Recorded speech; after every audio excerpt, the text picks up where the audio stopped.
हे कोणतरी रोज सकाळी उठून काहीतरी विचारणार आणि तुम्ही आम्हाला दांडकं पुढे घेणार आणि हा असं म्हणलं, मला काय घेणे देणे, त्याने काय म्हणायचं ते त्यांचा अधिकार आहे, लोकशाही आहे। राज्याचे उपमुख्यमंत्री अजित पवार आज अमरावती दौऱ्यावर असताना त्यांनी अमरावती शहरात विविध विकास कामांचे भूमिपूजन केले।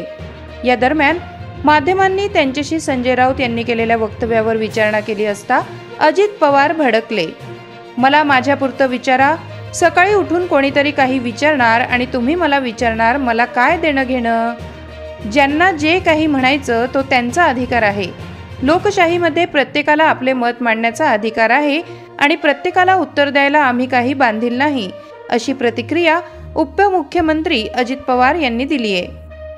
अजित पवार आमदार पण होणार नाही असा आरोप केला। ठीक आहे, मग त्यांनी मला शुभेच्छा दिल्या, धन्यवाद। संजय राऊतांना जे आहे ते 15 मी आपल्याला एक सांगू का, मला माझ्यापुरतं विचारा।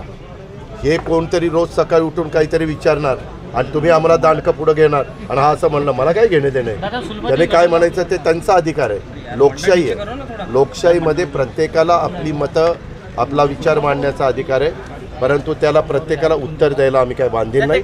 मी आत्ता तुमच्या तिथं तासभर भाषण केलं, मी काय आम्ही महायुतीनं विकास केलेला आहे, काय इथल्या लोकप्रतिनिधींनी पाठपुरावा केलेला आहे, सरकारने काय काय इथं दिलेलं आहे, उद्याच्याला काय काय देऊ पाहतोय, मागं काय योजना बजेटमध्ये दिलेल्या आहेत, त्या सगळ्या तुमच्यासमोर ठेवण्याचं काम आम्ही लोकांनी केलेलं आहे।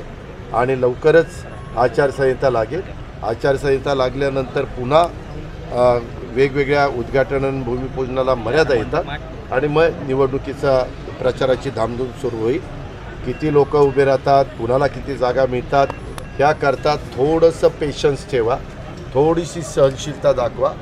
आमचं महायुतीचं ज्यावेळेस ठरेल त्यावेळेस प्रेस कॉन्फरन्स घेऊन एकनाथरावजी, मी, देवेंद्रजी, चंद्रशेखर बावनकुळेजी, सुनील तटकरेजी आम्ही एकत्रपणे तुम्हाला कुणाकुणाला कुठल्या कुठल्या जागा दिलेल्या आहेत आणि काय काय केलेलं आहे ते सांगू। अशाच वेगवान घडामोडी पाहण्यासाठी आमच्या चॅनलला लाईक व सबस्क्राईब करायला विसरू नका।